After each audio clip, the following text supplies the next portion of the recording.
What is going on? Coming at you live on a Monday. Don't have a beard. I know that looks weird. That rhymes too. So anyway, guys, I just thought I would do a quick little live stream. Might not get too many people this time of day. However, I wanted to just come at you with this live stream just so that I could address a comment that was left on one of my previous videos about Rumble On. Comment's kind of long, but one of the things he said was that he thought that the title would be remade into a Texas title because that's where Rumble On is headquartered.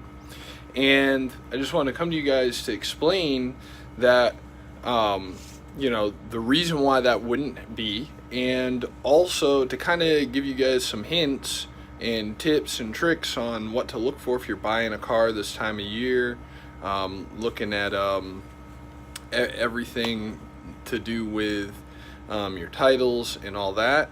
Old Henry Wahlberg just dropped a quick little live stream comment, and I'll answer that real quick right before we get in there. He says he's got a 2008 Suburban, has a hole in the piston. He wants to know if you should buy it for $2,000.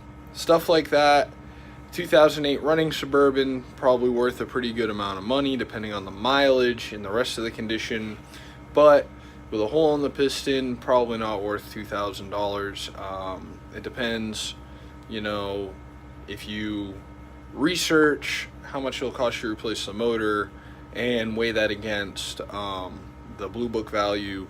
You want to come in below the Blue Book value because you're going to be waiting to drive it while you get the motor put in. So just address that comment real quick and we'll now get right into the video. So I have a couple of different titles here for various different vehicles. One of these titles is just a regular Virginia title currently assigned, and we'll get right into all of the information that is pertinent here. So I'll flip the camera around. Okay, so now this is a Virginia title. This will vary a little bit from state to state, but this information should all be pretty similar.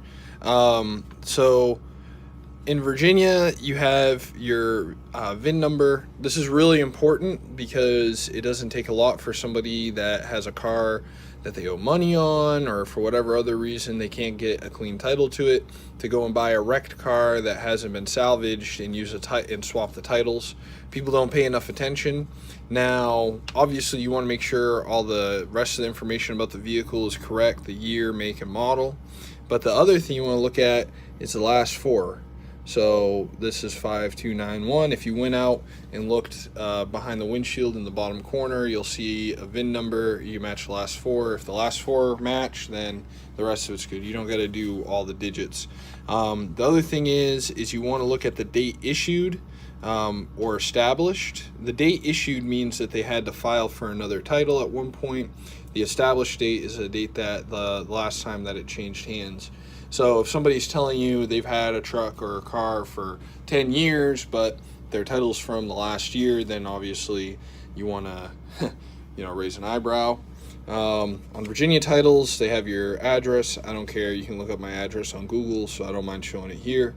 So you want to check out the name. Sometimes people will title in their wife or girlfriend's name. That's not a big deal, but sometimes it can be a sign that they are a car flipper if they have a title of somebody else's name right there, or an address pretty far away from where you're at. So you want to be mindful of that.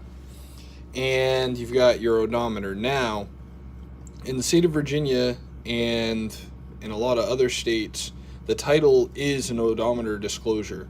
So when you buy from a private party, what they do is down in this area, they have the odometer reading at the time of sale, and then they have to certify if it's actual mileage, not actual mileage, blah blah blah. Sorry about that. I got a phone call in the middle of the stream. But anyway, so if they certify that it's actual mileage, and the mileage here doesn't reflect what's on the dash, then they can actually get in trouble. So in the state of Virginia, when you have a private party sale, this is the only express warranty involved, unless you have something else in writing specifically saying that you are expressing a warranty about it. If you buy a car and you don't get a bill of sale, which in the state of Virginia you don't really need it, and it's not super important because all private party transactions are considered as is with the exemption of mileage. Now they can check a box that says that it might exceed or might not, it says in excess of mechanical limits, or there's an odometer discrepancy. At that point, then they don't have an express warranty for the mileage. But if they say actual mileage and they write that down, then they are basically, this is like an affidavit that they did it, that they agree that that's what it is. Here you want to make sure they sign in the right spot. Obviously you need signature of sellers up at the top, printed name of sellers. Now the key thing here is to go back to the comment that was left. So if somebody sells a car to a dealer, the dealer's going to fill out this section as the buyer. Usually they have a stamp that they put right on the top, all that. Now the dealer doesn't go to the DMV and get another title. What they do is they come over to the back, and then you have dealer reassignment areas. See right there where it says dealer reassignment?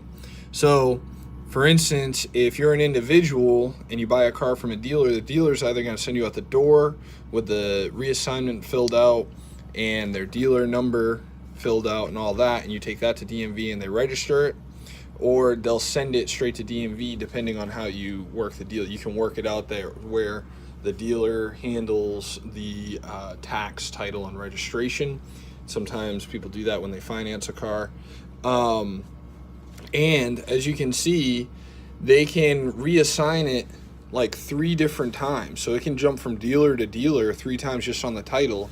And then Virginia DMV has an extension page that you can put with the title. So it can, in theory, a vehicle can jump from dealer to dealer in perpetuity until before it ever hits a private individual. So this is why there wouldn't be a title from Texas if the dealer picked up a car in Virginia, because even in other states, I don't have a Texas title, but I do have a North Carolina title here, so we'll take a look at that real quick. It's a little bit different. However, as you can see, you have the reassignment by registered owner, but then you have a reassignment by dealer. And so even in North Carolina, they do a reassignment system rather than printing out a new title every time a vehicle changes hands between dealers. So for instance, if you bought a motorcycle from RumbleOn, or you bought a car from Carvana, this is the type of paperwork they're going to do. RumbleOn is not going to be issued a Texas title because they're a dealer. They do not pay the tax on every vehicle purchased. They're exempt from that because they're a dealer. And you're not in the state of Texas, so you're not going to get a Texas title, right? So that's the point I was trying to make. They're remarketing Virginia vehicles. If they're a dealer, then they're going to go and fill out the dealer reassignment, whether they're a dealer or in Texas or a dealer in Virginia. That's what they're going to do, so that way they don't have to pay taxes on it.